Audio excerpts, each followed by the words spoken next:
Well, good morning.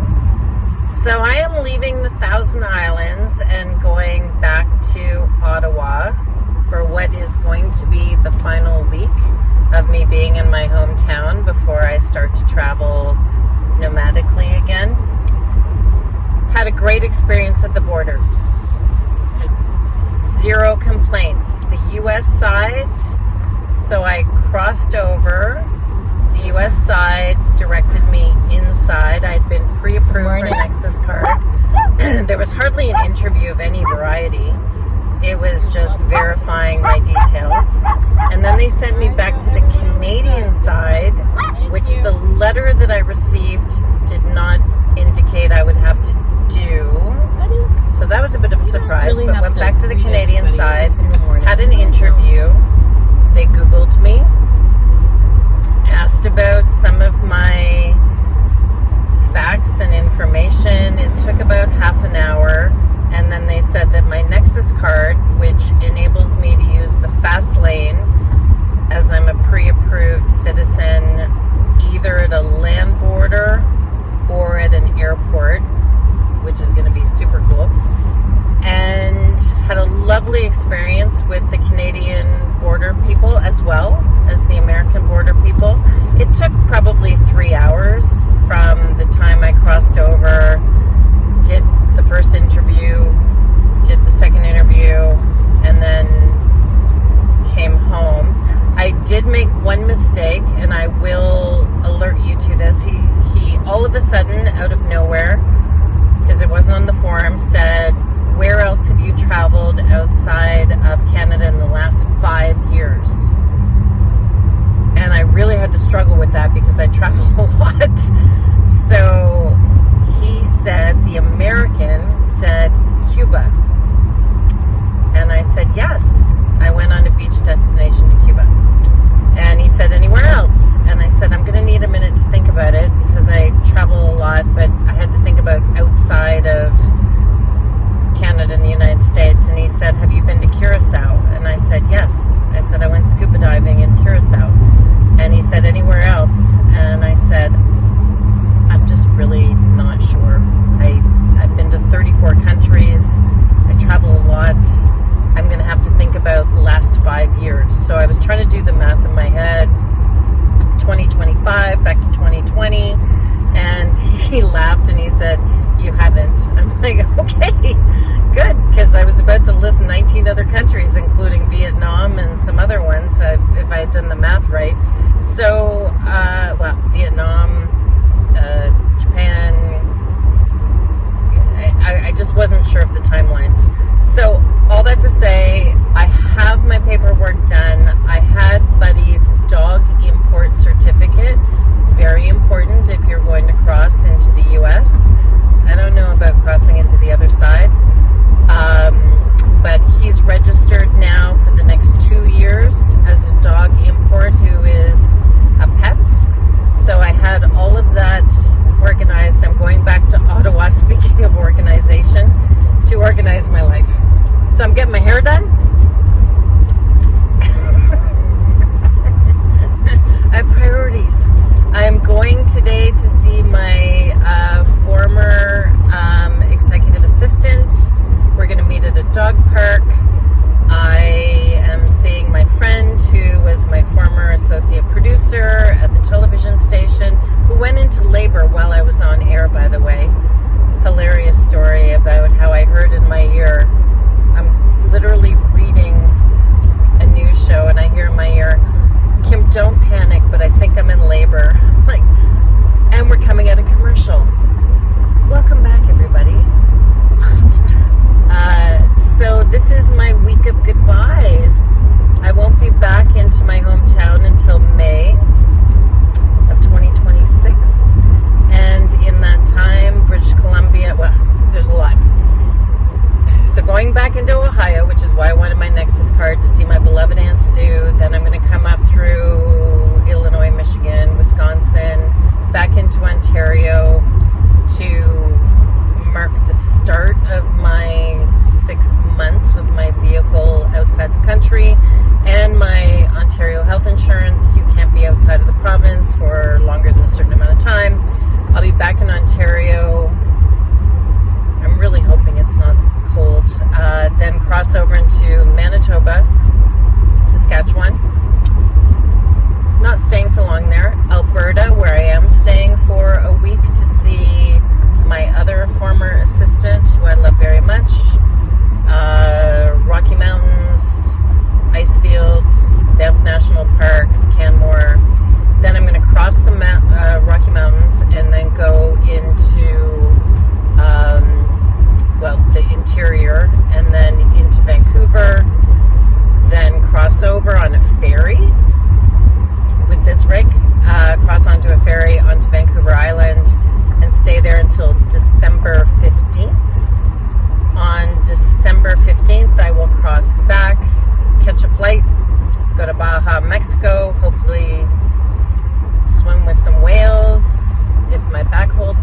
then on the other side, they have a whole bunch of whales that go up on the Atlantic side.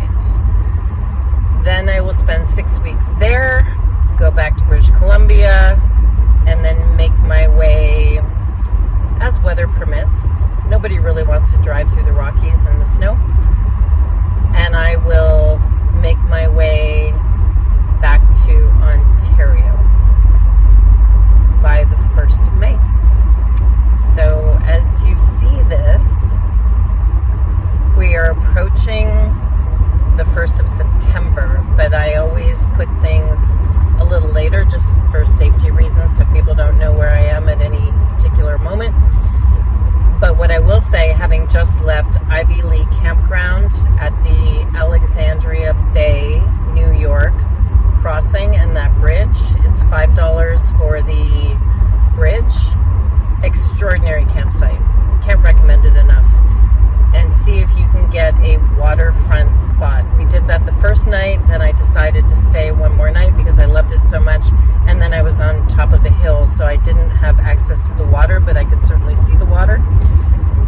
My favorite campground there, if you're ever going, 104, 105, 106, and you will have a great time. So right now I am driving along the Thousand Island Parkway, because I prefer this to being up on the 401 highway, which is just right there. The pace is slower, but the views are extraordinary, and I can, at this exact moment, there it is, at this exact moment, I can see the United States in the Thousand Islands. So it was a productive 48 hours, and now I get on to appointments, goodbyes with dear, dear friends, and getting the rig ready to go. It was a good day. Oh, it was a good 2 days. Lots done. Oh, look, I'm wearing something other than black. I am on my way to the doctor. If you've been following along, you know that I get what I call big ass injections into my pelvis because of the seat injury, and I am leaving in 5 days. So this is a tune-up. We accelerated treatments over the summer, something called prolotherapy. It's not covered under the Ontario Healthcare Program, but anyway, it's not the point of today. The point of today is that I am in my original hometown, suburb of Orleans, Ontario, getting stuff done. The vehicle is going to get an oil change, and I'm kind of getting an oil change too. And it's going to be a lot of needles in the afternoon.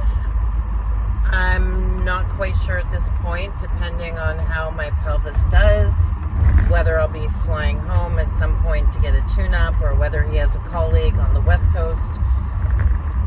But this is what we're doing, and then the car is going to get its, where am I at? I'm at 74,000 kilometers.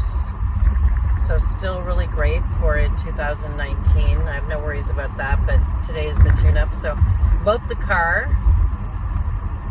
and the driver are getting tune-ups today. Neither one of them is going to be fun. Both of them cost a lot of money. And then Monday morning we head out, and we'll not be back in Ottawa for a long time. In Ottawa, 7 months. In Ontario, about 6 months. Last night, we didn't even take a picture. My best friend, Chris Day, and I had dinner. I cried a little bit because I miss him when I'm gone. We're constantly in contact, but it's not the same as a hug, and we've been best friends for a very long time. So the countdown begins. We're in Ohio for a few more minutes before we cross over into Indiana, but I went through Ontario, Ohio. So for those of you who are just joining now, I am from Ottawa, Ontario, Canada. We went through Ontario, Ohio, And now, I'll put a picture in here of how beautiful it is. We are on our way to Ottawa, Ohio. Population 4,456. I don't think that we're staying here for the night. However, you may recall that I went to Ontario, California, which was named for the brothers who founded it from Ontario, Canada. I know that's a lot to follow. However, I thought I couldn't pass up the opportunity to see Ottawa, Ohio. It's corn and soybeans as far as the eye can see, and it is the beautiful time in fall where everybody is waiting for the crops to come off, including my Aunt Sue. We just left this morning. Well, actually, it was just after lunch. Medina, Ohio, where my beloved, anyone that knows me knows how much I love my Aunt Sue. We left her soybean farm. Our relationship, to my understanding, is one of 51 years since she came into my life. I am not 51. She came into my life when I was 6 or 7 years old through a family marriage. We left there this morning after a beautiful brunch with some friends. I did not take video of this. This was some personal time. And now we're on our way west. Very, very west. Oh, there's a cyclist. However, I saw on the map that we're passing both Ontario and Ottawa, Ohio, and I couldn't pass up the opportunity to see Ottawa. Oh, sorry, did I say Ontario? Ohio. Ottawa, Ohio was the site of a train stop by President Ronald Reagan. It's small, it's quaint, and I never pass up the opportunity to see something that a lot of people don't see. It is 11 kilometers, so 6.5 miles off the interstate. I prefer these roads to an interstate. And then I think we're going to take a look around this little town, and then we're going to go on to the Indiana border. And tomorrow I'm going to see the world famous RV museum in Elkhart, Indiana. But right now I want to see this little town of Ottawa, Ohio.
Lunch of champions when you're on the road. So I'm leaving Ottawa, Ohio, on my way somewhere else in Indiana that I'll tell you shortly. But I had a lovely chat with the man that ran the shop with the gas and snacks. He didn't want to be on camera. He makes $13.54 and he drives 20 miles into this job in Ottawa. He expressed his political views, which I try to keep off this channel as much as possible, but when he talked about the President of the United States, he's not a fan. So I spent some local money and now on our way to Indiana. And then when I came out, these 3 little kids were talking to Buddy through the window, and they asked me if I had guns up top, and I said no, those are my cooking supplies. As Canadians, we don't typically own guns. They thought that that was mind-blowing. And then I said, but I'm from Ottawa, Ontario, Canada, which is the capital of Canada, and so they wanted to engage me in conversation about the fact that I lived in another Ottawa, so it was very sweet. I probably spent, this is on the way. I didn't go out of my way, but I spent probably like 20 minutes in town looking around, taking the photos that I'm going to share with you, getting snacks. I feel like I'm gesticulating with my snack, but it's probably an hour. Wow, there's some big mansions over there. Probably an hour and 30 minutes to the Indiana state line, and there is, what I hear is an amazing campground there, and that's our goal. So it's now 3 o'clock. I don't drive after dark, so I'm hoping to be there by 4:30 or 5 and settled in. And I have so much leftover food from Aunt Sue that will be our dinner tonight, and then we continue on to the RV capital of the world.